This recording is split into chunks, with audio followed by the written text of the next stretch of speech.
창세기 백문백답 94번째 시간, 창조에 대한 다양한 해석 27번째, 구원론 2번째 시간입니다. 믿음과 자유의지와 은혜. 여러분의 구독, 좋아요, 알림, 댓글은 큰 힘이 됩니다. 안녕하세요, 김홍석입니다.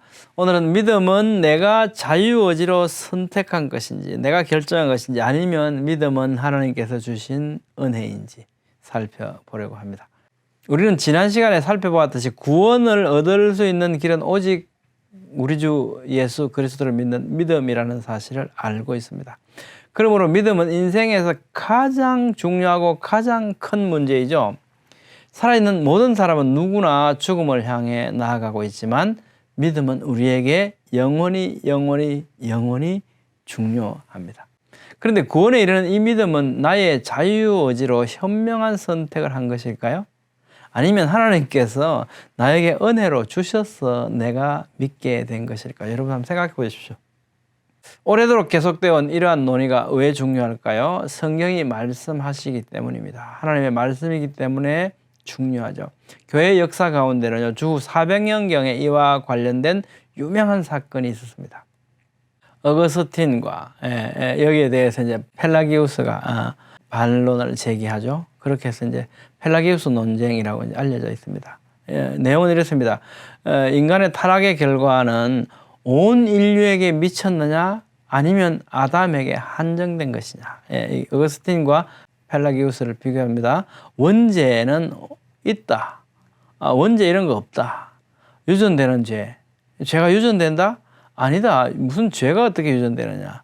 탄생 시에 인간은 타락된 본성을 지니고 있다. 인간의 전적 타락.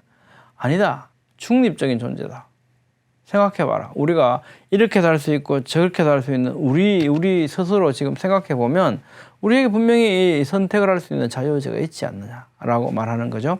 인간의 의지는 죄의 노예가 되었다. 펠라기우스는 아니다. 우리에게 자유함이 있다.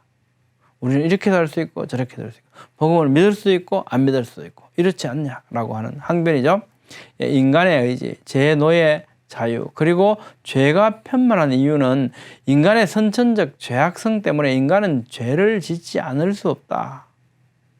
전적 타락의 상태이기 때문에 이 인간 세상은 이럴 수밖에 없다는 것이고요. 펠라기우스는 나쁜 모본 때문이다. 우리가 전적으로 다 타락해서 우리에게 막 죄성이 막 있기 때문이 아니고 그걸 우리가 다스릴 수도 있고 죄를 안 지을 수도 있고 이런데 나쁜 모본 때문에 그런 거지 우리가 필연적으로 이 인간 세상은 죄된 세상 이런 것이 되어지는 건 아니다라고 하는 것이 펠라기우스의 주장이었습니다. 자, 구원을 얻기 위해서 하나님께로 돌이키는 것 오직 하나님의 은총으로만 가능하다. 펠라기우스 하나님의 은총 없이도 가능하다. 우리는 우리 자유의지로 복음을 믿을 수 있다는 것이고요. 어거스틴은 뭐라고 그랬냐면 우리 스스로는 그런 선한 것을 택할 수 없다. 우리는 완전히 타락되어서 오직 하나님께서 우리를 믿게 해주셨을 때만 믿을 수 있다라는 겁니다. 어거스틴은 아담의 타락이 온 인류에 영향을 미쳐서 인간은 철저히 부패하였으며 인간의 의지는 악으로만 치닫는다고 믿었습니다. 따라서 오직 하나님의 은총을 통해서만 인간은 구원을 얻을 수 있고 인간에게는 선을 택할 수 있는 자유가 없다고 믿었습니다. 상실해버렸다는 거죠. 그러므로 구원은 인간이 하나님과 협동하여 얻어지는 것이 아니라 전적으로 하나님의 은총에 의해서만 주어진다고 믿었습니다. 사람이 내 의지로 믿는다 이런 기회조차도 없다는 겁니다. 펠라기우스는요 긍욕적인 삶을 살아가고 있었는데 주 380년경에 로마를 방문하게 됩니다. 거기서 그리스도인들이 살아가는 모습을 보니까 그들은 영적 게으름에 빠져 있는 상태였습니다. 복음을 믿고 구원받았다 그러는데 어떻게 해요? 너무나 나태하고 또 타락된 모습을 보여주고 있었다는 거죠. 그래서 선을 택할 인간의 자유의지를 강조하게 되었다고 합니다. 그런 인간은 중립적으로 태어나며 왜곡된 의지나 악에 의한 선천적 성향 따위는 갖고 있지 않다. 그거 핑계하지 마라. 이런 거죠. 그것은 자유의지에 의해서 우리는 성실하게 선을 향해서 살아가야 되는데 우리는 이미 그런 상태니까 어쩌겠냐 이렇게 해서는 안 된다는 거죠. 그런 하나님의 은총 없이도 인간이 하나님을 섬기겠다는 선택을 할 수 있다고 주장했습니다. 펠라기우스주의는 주 416년 카르타고와 밀레버 종교회의에서 이단으로 정제되었고요. 주후 431년 에베소 공의회도 이를 정제했습니다. 이것이 교회 역사에서 유명한 펠라기우스 논쟁입니다. 그런데 후일 구원을 이루는 데는 하나님의 은총과 인간의 자유의지가 둘 다 필수적이다라고 하는 중도적 입장이 생겨났습니다. 아마도 이는 우리가 자유의지를 갖고 있고 자유의지에 따른 행동에서 결과를 얻기도 하기 때문에 때로는 그 책임을 지면서 살아가고 있다는 것을 우리 스스로 각성하게 되기 때문에 생겨난 어떤 생각인 것 같습니다. 우리 스스로 그럴 수 있죠. 충분히 공감이 가죠. 너 복음을 전했는데 너 믿어야 돼. 나 안 믿을래. 또 어떤 사람은 믿어야 돼. 아 그래 내 믿을게. 이런 것. 우리가 어떻게 할 수 있는 게 아니고 그 스스로 뭔가를 결정하는 것처럼 보이지 않습니까? 그런 거죠. 보이기에 그렇다는 거죠. 이것이 이제 펠라기우스적인 생각이었습니다. 자, 누구나 믿음으로 구원 얻는다고 성경은 말씀해요. 요한복음에서 하나님이 세상을 이처럼 사랑하사 독생자를 주셨으니 이는 그를 믿는 자마다 멸망하지 않고 영생을 얻게 하려 했습니다. 사도행전에서 이르되 주 예수를 믿으라 그리하면 너와 내 집이 구원을 받으리라. 누구나 믿기만 하면 구원 얻는다. 고린도후서에서도 한 사람이 모든 사람을 대신하여 죽어서 모든 사람이 죽은 것이다. 모든 사람 누구나 믿기만 하면 구원을 얻습니다. 이것이 성경에 말씀하시는 바이죠. 그런데 이런 말씀도 있다는 겁니다. 하나님의 택하심요. 로마서 9장 아직 나지도 아니하고 무슨 선이나 악을 행하지 아니한 때에 택하심을 따라 되는 하나님의 뜻이 행위로 말미암지 않고 오직 부르신 이로 말미암아 서게 하려 하사. 야곱과 에서를 말씀하잖아요. 그들이 태어났을 때 어떻게 살았기 때문에 믿었기 때문에 잘 섬겼기 때문에 이게 아니고 어떻게 태어나기 전에 어머니 리베가한테 그러시잖아요. 큰 자가 작은 자를 섬길 것이다. 하나님께서는 야곱을 이미 정해놓으셨다는 거죠. 이거 하나님 말씀이죠. 분명히 그런지 우리가 무슨 말하여 하나님께 불의가 있느냐? 그럴 수 없다. 로마서 9장에 모세에게 이르시되 내가 긍휼히 여길 자를 긍휼히 여기고 불쌍히 여길 자를 불쌍히 여기리라 하셨으니 그런즉 원하는 자로 말미암음도 아니요 다른 벽질하는 자로 말미암음도 아니요 오직 긍휼히 여기시는 하나님께서 택하신 거다. 하나님께서 하고자 하시는 자를 긍휼히 여기시고 하고자 하시는 자를 완악하게 하시느니라. 누가 무슨 말 할 거냐는 거죠.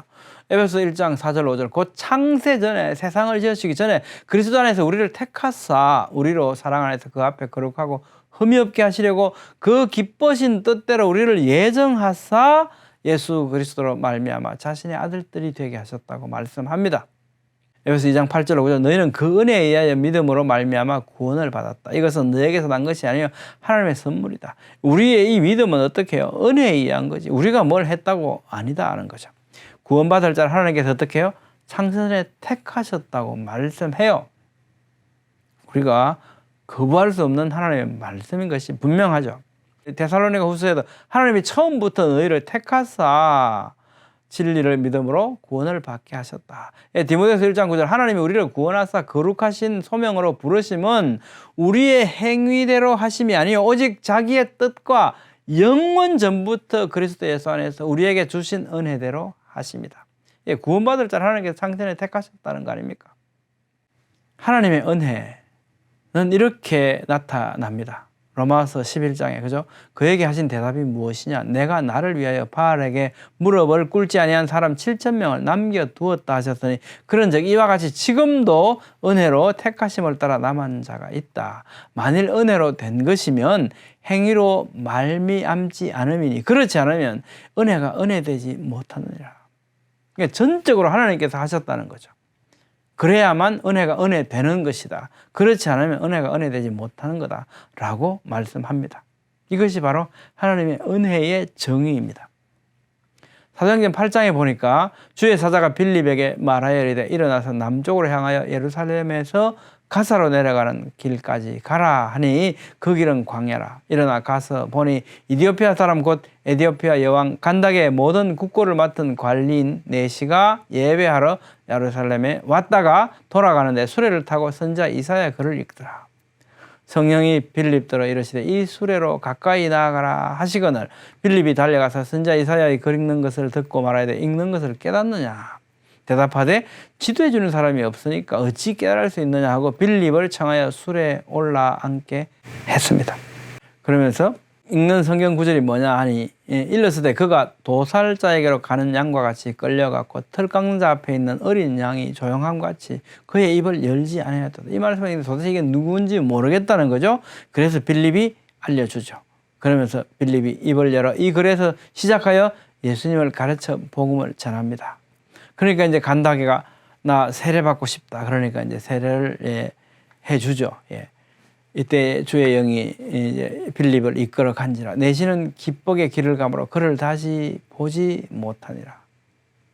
이 상황 속에서 보면 어떻게 해요? 하나님께서 전적으로 주권적으로 간다게에게 믿음을 주셨다는 것을 알 수 있다는 겁니다. 이것이 은혜라는 거죠.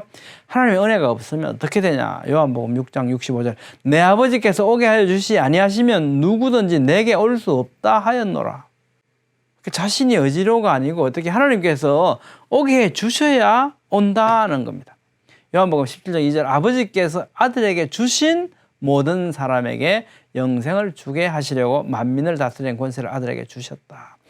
하나님 아버지께서 예수 그리스도께로 오게 하여 주셔야만 믿음을 가질 수 있게 되고요. 그렇게 믿게 된 바로 그 모든 사람에게 영생을 주신다고 말씀합니다. 요한복음 10장 너희가 내 양이 아니므로 믿지 아니하는도다. 요한복음 12장 이렇게 많은 표적을 그들 앞에서 행하셨으나 그를 믿지 아니하니 그들이 능히 믿지 못한 것은 이 때문이니 곧 이사야가 다시 일렀을 때 그들의 눈을 멀게 하시고 그들의 마음을 완고하게 하셨으니 이는 그들로 하여금 눈으로 보고 마음으로 깨닫고 돌이켜 내게 고침을 받지 못하게 하려 함이라. 하나님께서는 어떤 이들에게는요 믿지 못하게 하실 것을 미리 말씀하셨고 그렇게 하셨습니다. 여러분 절대로 하나님께서 왜 이러시지 이렇게 아니고요. 하나님 우리 다 모르잖아요. 우리 말씀을 통해서 하나님을 배워 나가야 합니다. 내가 하나님은 어떤 분이라고 정의하지 마십시오. 사도행전 16장 성령이 아시아에서 말씀을 전하지 못하게 하시거늘 분명히 그렇게 말씀하시죠. 이는 하나님이 저 사람들에게 복음을 전하라고 우리를 부르신 줄로 인정함이라. 거기 가지 말고 여기 가서 복음을 전해라. 이렇게 말씀하신다는 겁니다. 하나님께서는 어떤 이들에게는 전하지 못하게 하셨고 어떤 이들에게는 보내셔서 믿게 하셨습니다. 하나님께서는 모든 사람이 구원받기를 원하십니다. 그죠? 디모데전서 2장 4절 말씀 분명히 말씀하시잖아요. 하나님 모든 사람이 구원을 받으며 진리를 아는데 이르기를 원하시느니라. 그럼에도 불구하고 부활하신 예수님께서 당신 모든 사람에게 나타나서 정명해 보이시지 않으셨잖아요. 당시 총독에게도 왕에게도 나타나시지 않으셨습니다. 부활하신 예수님께서는 그들에게 안 나타나셨죠? 그동안 예수님을 보았던 모든 사람들에게 나타나서 보여주시고 증명해 주실 수 있었겠죠. 그렇지만 그렇게 하지 않으셨다는 거죠. 단지 특정한 제자들을 포함해서 500여 명에게만 부활하신 예수님께서는 나타나셔서 그들을 만나 주셨습니다. 여기서도 하나님의 경륜이 있음을 우리는 알 수 있죠. 믿음과 자유의지. 한번 생각해 보시죠. 모든 성도들은 믿음이 없었던 적이 있었죠. 분명히 언젠가 믿게 되었습니다. 그렇죠? 각자에게마다 다른 어떤 정황들을 통해서 믿게 된 것입니다. 그래도 자유의지는 분명히 작동했던 것 같지 않습니까? 그러나 우리는 하나님께서 인도하셨다고 또한 고백하지 않습니까? 주께서 내길 인도하셨네. 진정한 성도라면 하나님의 인도하심을 부인하는 사람이 있을까요? 자유의지는 우리 안에 소원을 두신 하나님으로부터 작동되었던 것 같죠. 따라서 이 또한 하나님의 은혜라는 겁니다.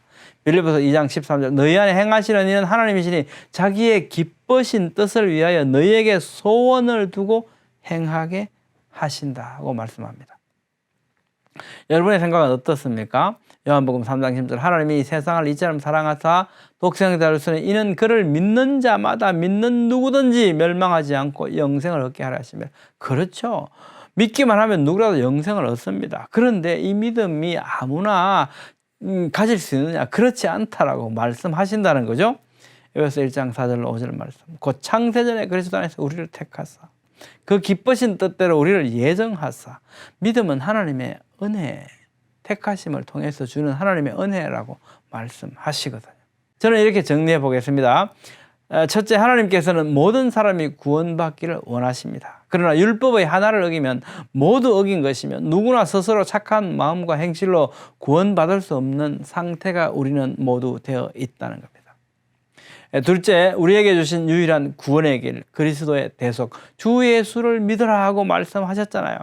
그리고 수많은 증거들을 주셨습니다. 그러므로 믿어야만 합니다. 우리가 믿어야만 한다는 겁니다. 믿지 않으면 반드시 그 책임을 져야만 하는 거죠.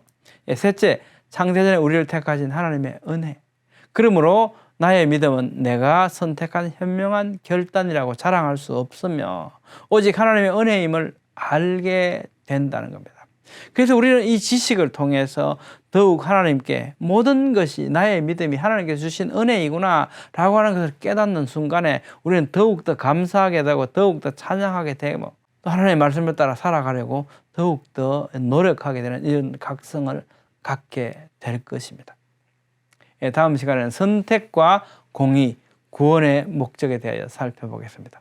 감사합니다.